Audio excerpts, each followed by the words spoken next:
जो कुछ 9 मई को हुआ वो गलत हुआ, और जो भी इसके अंदर मुलव्विस है उसे सजा देनी चाहिए, कानून के मुताबिक देनी चाहिए। अब कानून कौन सा है?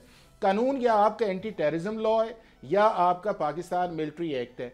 अब पाकिस्तान मिलिट्री एक्ट जो है, या तो ये हो कि 9 मई के बाद जो है पाकिस्तान की पार्लियामेंट ने ये लॉ बनाया हो और पाकिस्तान की सुप्रीम कोर्ट ने अभी तक फैसला ही ना किया हो कि लॉ ठीक है या गलत है। जब लॉ 67 में बना, और ये चारों चीज़ें जो है, ये जो ड्यू प्रोसेस ऑफ लॉ कहते हैं, फेयरनेस कहते हैं, या ट्रायल वाली आप बात कहते हैं, ये सारी की सारी चीज़ें तो पाकिस्तान की सुप्रीम कोर्ट 1975 से लेके जो है 2020 तक डिसाइड कर गई।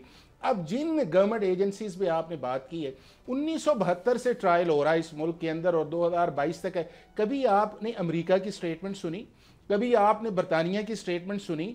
कभी आपने जो है यूरोपीय यूनियन की स्टेटमेंट सुनी? कि ये चूंकि दुनिया के 35 ममालिक के अंदर जो है वो मिलिट्री कोर्ट्स के अंदर, हमारे यहाँ तो ये है, अमेरिका ने तो जहाँ से ये लोग पकड़े थे उन्हें अपनी सरजमीन पे भी नहीं लेके गए, उन्होंने गवांतानामो बे के अंदर ले गए कि हमारा लॉ न अप्लाई। तो ये इंटरनेशनल भी डाइकॉटमी है, और मैं समझता हूँ कि हमारी पॉलिटिकल लीडर्स की भी डाइकॉटमी है कि उसके अंदर लॉ, कॉन्स्टिट्यूशन, सुप्रीम कोर्ट की जजमेंट के अलावा आदिल हमारे पास ऑप्शन क्या है? आपको लगता है कि मास्टरमाइंड में वो भी आ सकते? देखिए, चीज़ ये है कि जिस लेवल के ऊपर पूरे मुल्क के अंदर ये इंसिडेंट्स आए, उसके अंदर इंडिविजुअल एक्ट्स तो नहीं लगता।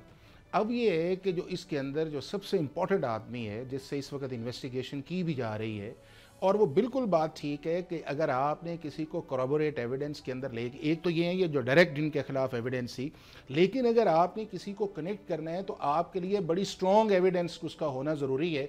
और अगर वो strong evidence in form of investigation के अंदर आ जाती है तो कोई भी ऐसा शख्स जो है, अगर इस सारे प्रोसेस के अंदर, प्रोवोकेशन के अंदर, इंस्टिगेशन के अंदर, प्लानिंग के अंदर है, तो उसको पाकिस्तान आर्मी एक्ट के अंदर जो है खान साहब भी आ सकते हैं, जो भी आएगा, जो भी है, जो भी कौन है, नहीं देखे ना, अभी पता नहीं इन्वेस्टिगेशन के अंदर 1 आता है, 2 आते हैं, 10 आते हैं, 50 आते हैं, जो भी आएगा उसके अंदर जो है वो पाकिस्तान आर्मी एक्ट के अंदर और आर्मी एक्ट के बाद मिलिट्री कोर्ट्स के अंदर आप उसे ट्राई कर सकते हैं। ये आपका आइन, कानून और पाकिस्तान की सुप्रीम कोर्ट कहती है। ओके, वो तो 5-10 आ सकते हैं, मैं ये नहीं कह रहा, मेरा स्पेसिफिक सवाल आपसे ये था कि वो भी आ सकते हैं। हम क्यों कहें आदिल, हम क्यों कहें कि जी फलां ही आएगा?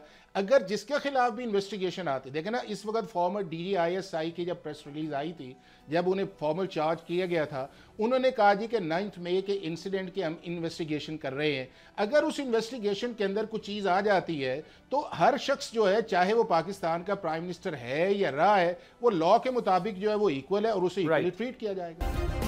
सब्सक्राइब करें और बेल दबाएं ताकि कोई खबर रह न जाए।